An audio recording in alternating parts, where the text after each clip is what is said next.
Hey folks, Sam Hoover here with Brazilian Wood Depot, located in Atlanta, Georgia. I'm filming here from a section of our warehouse where we store some of our 1x6 Ipe. The topic today is selecting your species. So let's say you're building a deck on your home and you've done some research on the different materials you can use. You've decided that you want to use a wood, but you're not sure which wood. You've done a little bit of research. You've heard a little bit about Ipe and the many benefits that come with using Ipe. But what a lot of folks don't know is that here at Brazilian Wood Depot, we carry and stock 6 species of Brazilian hardwoods, including Ipe. So what I'm going to do is I'm going to go through each of the 6 species. I'm going to start with Ipe, which is the hardest, and then I'll end up with Garapa, which is the softest, just to give you an idea of where these fall in terms of hardness, because hardness does correlate very strongly with longevity. I've included a Janka scale here. The Janka scale here is determined by pressing a steel ball into a sample of wood to see how many pound force is required to drive that steel ball into the wood. Anyways, it's a measurement to help determine how much wear and tear a material can take. What you can see is that I've highlighted the 6 species we're talking about in green, 4 of which are on the very bottom of the scale. The species in red I've just kind of highlighted to show how they compare to common domestic species. So again, this is the Janka hardness scale. I'm going to start with Ipe and move up. I'm not going to do too much detail about each one of these species because that would take a long time, but I will include a link in the description that will take you to our website, and there is a whole lot more information there. So let's get started. Let's start with Ipe. All right, we're here in the Ipe shed. So that's of course what's in front of me is 1x6 decking of Ipe. Same characteristics for the most part as the other species, which is naturally resistant to insect attack, naturally resistant to fire, naturally resistant to rot and decay. Of course with Ipe, it is the hardest. Going back to that Janka scale, it's at the very bottom of the Janka scale, but clustered in very closely with 3 other species, Cumaru, Massaranduba, and Purpleheart, which I'll get to. So some things to note specifically about Ipe. The boards do vary quite a bit in terms of color. So they vary board to board significantly. Now it's not that easy to tell on the boards here in front of me because there's not oil on them. I'll put up an image here on my right that will show you a better idea of how much they can vary, but you'll get everything from light olive to almost a chocolate colored board. This sample is kind of a good example of what it looks like with oil and before oiled. So without oil, of course, it's matching the boards that are in front of me pretty well. And with oil, it's significantly darker. Now, it's not that the oil has a whole lot of color to it. It's really not that tinted, but it's as if you were to spit on your thumb and rub it, it would saturate the wood, and that's what the UV oil does. Its main purpose, of course, is to protect it from the wood from graying out due to sunlight UV exposure, but the other characteristic that the wood that the oil provides is that it saturates the wood, which again in the image on the right you can tell.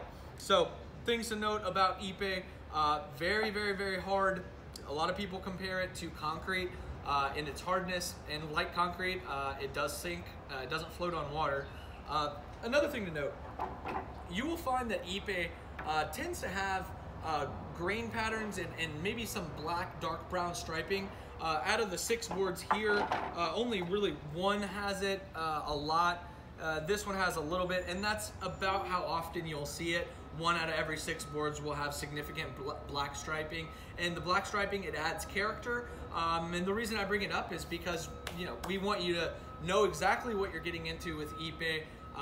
It's a beautiful species, but it does come with these certain characteristics, and that is that the color varies from board to board. You will see some black striping. Certainly, it's mainly brown hues. Other species we'll talk about are more blonde, more red. Certainly brown hues in Ipe. I think that's really about it. Let's go over to the Cumaru shed. All right, so now we're in the Cumaru shed. Just like with the Ipe before, this is our Cumaru 1x6 decking profile. So again, I'm going to throw up the Janka on the right here. As you can see, Cumaru is very, very close to Ipe. In fact, in a lot of commercial applications, it's used interchangeably with Cumaru. The Atlantic City Boardwalk is a really great example of where they couldn't get enough Ipe at the time. This was back in the mid-90s, so they used Ipe and Cumaru. So all the same benefits as far as insect, fire, rot, and decay, all resistant to those. The differences really come with the aesthetics. So as you can see with Cumaru, they tend to have a little bit more of a red hue to them, especially when they're first cut or before they've been in the sunlight. So if you look closely to the boards in front, of these 6 boards, I have turned over 3 of these. So these 3 here, I've turned over to see the fresh side. So as you can see, these 3 are significantly more, what I'll say, pink, or have more salmon pink hues to them than these 3. These 3 have had a little bit of sunlight exposure. They've had more oxidation exposure. So these 3 are brown. This is more of the color that you're gonna see with Cumaru. So with Ippes, darker browns to lighter browns. With Ippe, it's a little bit, or Cumaru rather, it's a little bit more consistent, a little bit more of the red hues. This is a sample of Cumaru. Again, here is what matches the boards here because they don't have oil. And here's one with the oil. So as you can see, significantly browner than this side. Again, the oil's not adding the brown, it's just that this sample has been exposed to more oxygen than the undersides of these boards, particularly these 3 here.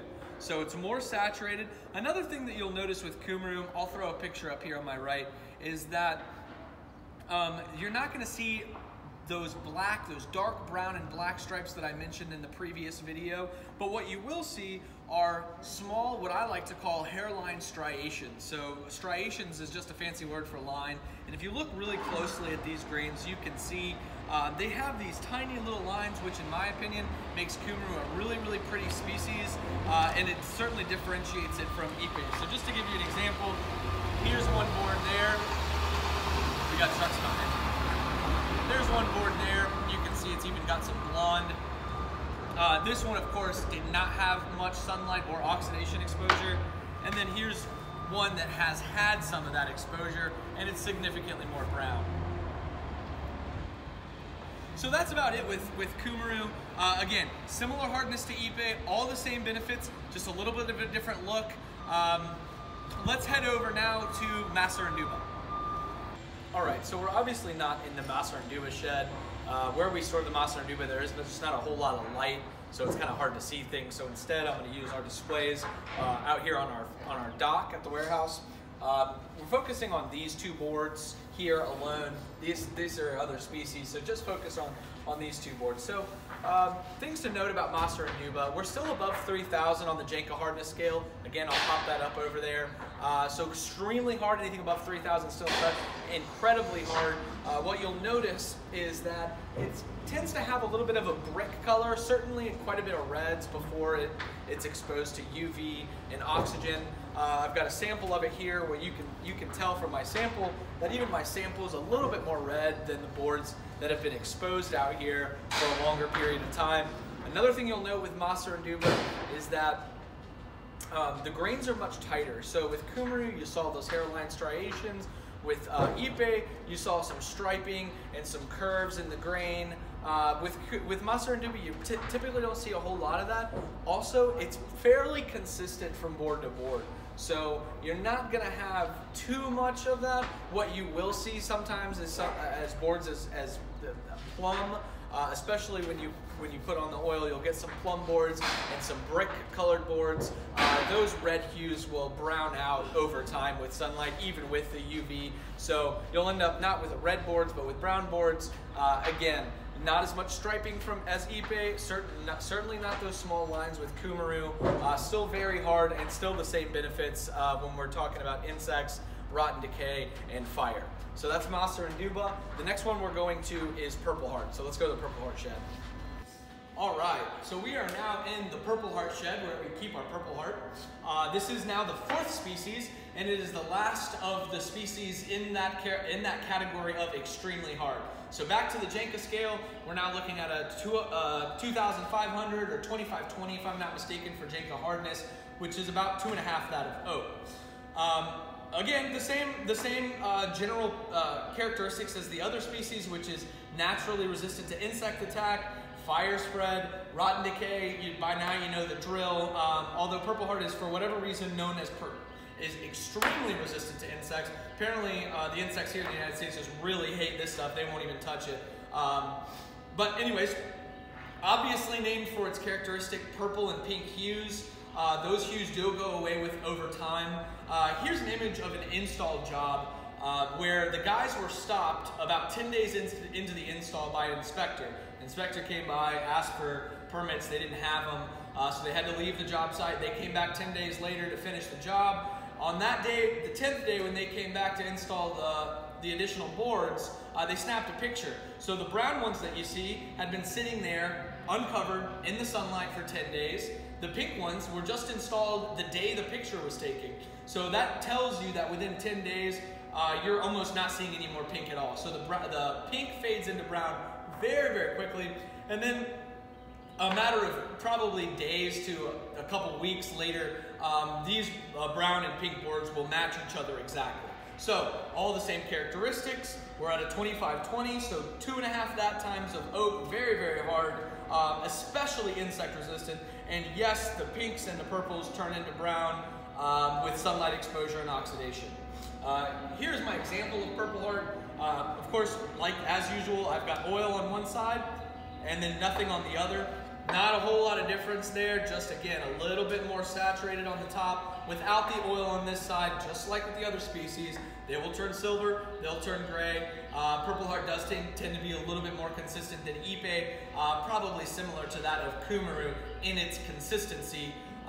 Very different from Cumaru and aesthetically. It doesn't have those hairline striations. It does have these stripings that Cumaru does not have. So that's Purpleheart. Also, Purpleheart tends to be the least expensive of all 6 species. It usually is right there with Karappa in being the most cost-effective. Reason for it is it's just not as in high demand. It's a perfectly great wood, particularly great for decking. So there you go. That's Purpleheart. Let's go now to the Tigerwood shed. All right, we're now in the Tigerwood shed. This is where we keep our Tigerwood. Again, we're still looking at 1x6 decking. This is what we've got here. I've had to move the angle over here because there's too much light coming in from that way. Hopefully you can get a good idea. Let's go back to the Jenko hardness scale. I'll put that up over here. We should be at about 2160 for hardness. We're outside of that, those 4 that are clustered down there at the bottom. Tigerwood's still much harder than oak at 2160 versus somewhere in the 12 and 1300 range for oak. So still very hard. All the same characteristics, resistant to insect attack, fire, rot, and decay.